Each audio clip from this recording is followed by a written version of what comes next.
Hindi lang dito sa Pilipinas maraming masasaya at makukulay na festival. Dahil kahit sa ibang bansa, marami din po niyan at nagpapatalbugan. Dito sa Rated Corina ninyo masasaksihan ang Fuji Flower Festival sa Japan, ang Sea of Lanterns sa Indonesia, Piercing Fiesta sa India at kung ano-ano pa, syempre. Pambato naman natin ang Putik Festival sa Nueva Ecija. Masaya ito! Join kayo sa mga fiesta around the world.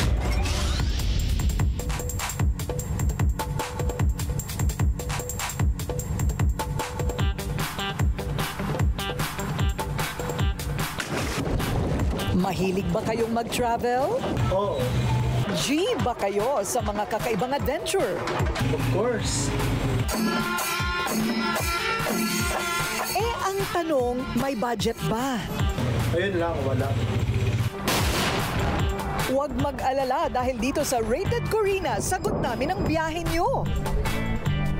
Mamamasyal tayo together para makita ang mga enggrande, makapigil hininga at pangmalakasang selebrasyon na ginaganap sa iba't ibang panig ng mundo. Ang kailangan nyo lang gawin, sit back, relax at manood sa amin. Libutin natin ang mundo in 3, 2, 1. Let's go!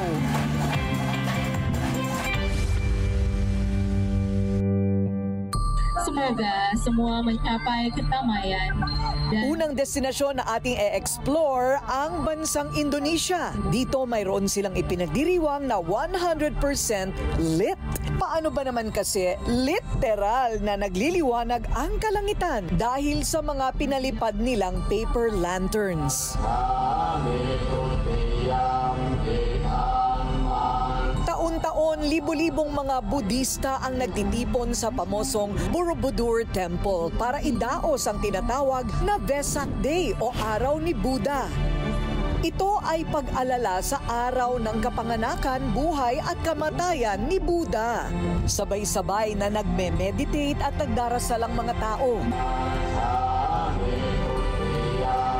Pagkatapos, saka isa-isang sisindihan ang mga kandilang inilalagay sa mga paper lanterns na papaliparin. Ginagawa ito tuwing buwan ng Abril o Mayo, sakto sa kabilugan ng buwan.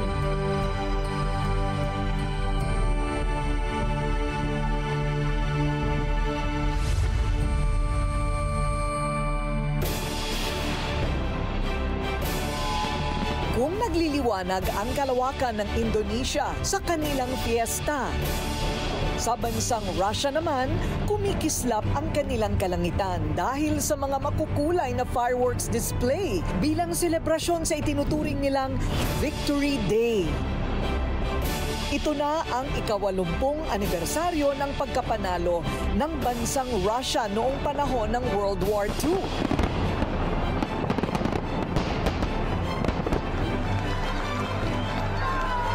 Ito'y ginagawa sa Moscow, ang kapital ng bansa, tuwing ika-9 ng Mayo at nasasaksihan ito ng libo-libong mga turista.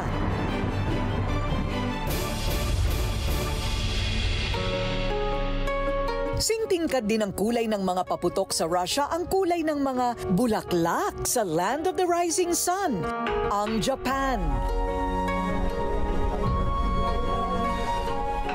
Ang tawag sa flower festival na ito ay Shiba Sakura o mas kilala bilang Pink Moss. Ito ang taunang Fuji Shiba Sakura Festival. Tinatayang nasa humigit kumulang 1 milyong bulaklak na Shiba Sakura ang namumukadkad tuwing buwan ng Abril hanggang Mayo. Kaya kung titingnan mula sa himpapawid, akalaing kulay pink pati ang lupa. Picture perfect at certified Instagrammable ang view. Ang mga tao hindi mapigilang mag-selfie at mag-groupie, lalo pat ang background ang tanyag na Mount Fuji. And my dream, it was to come to Japan. I dreamed about it all my life. When I was a little girl, I wanted to be a geisha. And yeah, finally, my dream is come true.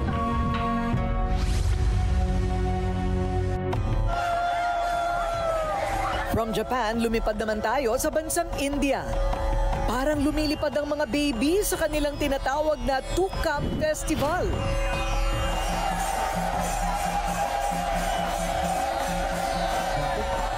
Sa pagdiriwang na ito, ginagawa sa Bhadrakali Temple sa distrito ng Tamil Nadu. Itinatali at ibinibitin sa ere ang mga sanggol sa kawayang may 40 talampakan ng haba.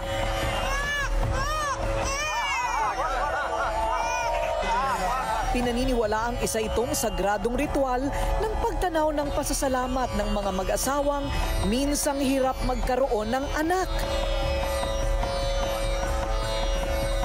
Ang mga kalahok sa ritual na ito, kinakailangan munang mag-fasting ng 1 linggo. Tumatagal ang festival ng 10 araw.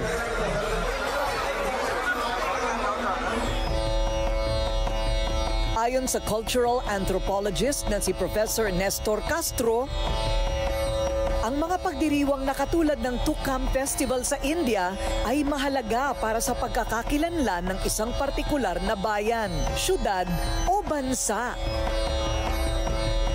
Bawat bayan may kani-kanyang festivity na nagiging identidad ng kanilang lugar kung saan sila makikilala.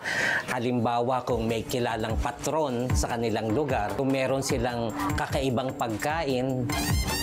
Ayon pa kay Professor Castro, malaki ang ambag ng mga fiesta sa turismo ng isang bansa. Turismo ngayon hindi na lang limited sa paghahanap ng mga magagandang lugar.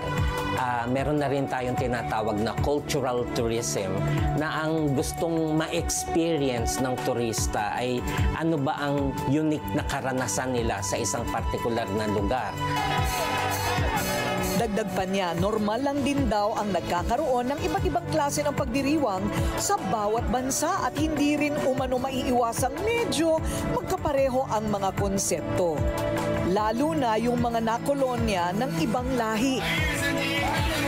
Yes, pwedeng maraming festivity kasi merong cycle, may calendar cycle. Halimbawa, ibang festivity niya pag Mayo dahil Harvest Festival, ibang festivity niya pag Disyembre dahil mga Pasko, ibang festivity niya pag Undas. Kung sa ibang lugar, debosyon, pagkain o bagay ang pangunahing elemento ng kanilang pista. Hayop naman ang bida dito pa rin sa India. Sa bayan ng Kerala, daan-daang mga gentle giant o mga elepante ang star ng kanilang pagdiriwang. Tinawag itong Trisur Puram Festival. Ang mga elepante kumpleto sa get-up at forma, mula sa gintong headdress at mga kampana na nakasabit sa katawan.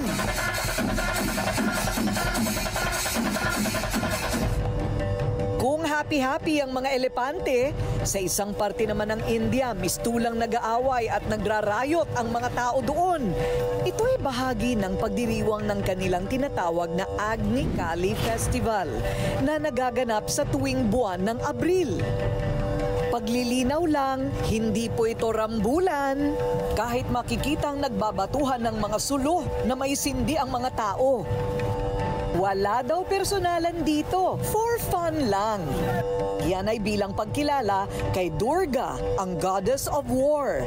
Hindi naman daw maiiwasang may mga masasaktan, pero agad daw silang pinapahiran at ginagamot ng holy water. Ang kasiyahan, abay 8 araw na walang kapagurang nagaganap.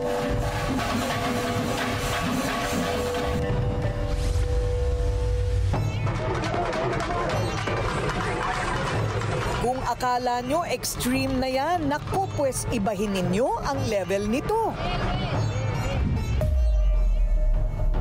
Sa lungsod ng Chennai, sa India pa rin, isang makapigil hiningang pagdiriwang ang ginaganap tuwing Enero at Pebrero, kung kailan tumatapat ang full moon. Pero babala muna mga kids ang inyong mapapanood, naglalaman ng sensitibong video. Patnubay ng magulang ay kailangan. Sa pagdiriwang na ito kasi na tinatawag na Thaipusam Festival, Ang mga kalahok ay tinutusok at nilalagyan ng bakal sa kanilang mga pisngi at dila bilang pasasalamat sa Diyos na si Murugan. Patatagan at patapangan ng labanan. Totoong kakaibang piyestahan dito, di ba?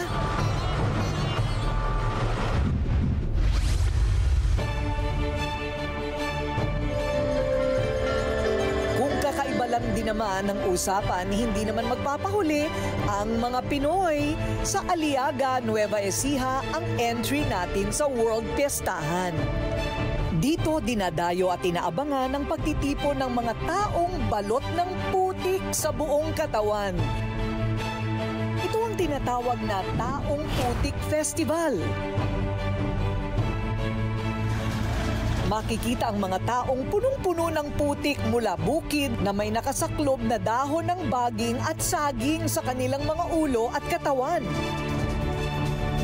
Ito raw ay pagpapakita ng debosyon ng mga taga-Aliaga sa kanilang patron na si San Juan Bautista.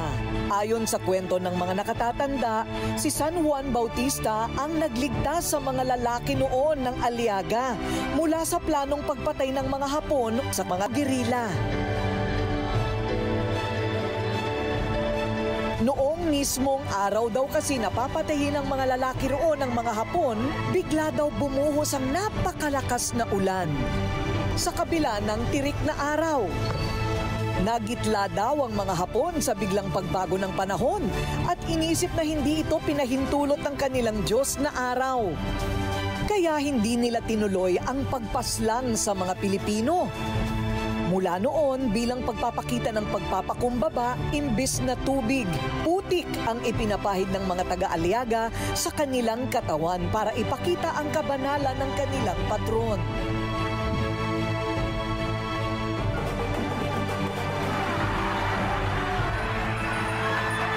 Nakakaaliw, di ba? Nabitin ba kayo? Naku, marami pa yan. At yan ang aabangan ninyo sa susunod nating pasyalan. Dahil kung nasa ng fiesta at kasiyahan, nandun din kami. Till the next festival all around the world.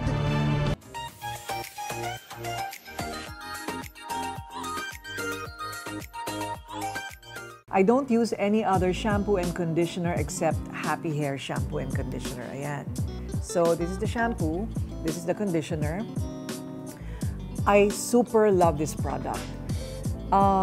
Ang ginagamit ko dati na shampoo is always parang keratin galing Amerika kasi yun lang ang kasundo ng hair ko. One day, ayaw nang mag-respond ng hair ko. Parang hindi na siya gumagana. Talagang parang kulot na hindi mo maintindihan na pasunog sa hair dye. So, I used this one. This is what I made. May keratin, may argan oil. All the best ingredients. Kaya medyo mas mahal siya kaysa sa ibang shampoo. But you get quality. And guess what? Nung ginamit ko yung shampoo and conditioner ng Happy Hair, dapa ulit ang buhok ko. Super straight na yung hair mo, super kintab, and tumigil ang falling hair ko. That's Happy Hair shampoo and conditioner. I love and I am so proud of these products.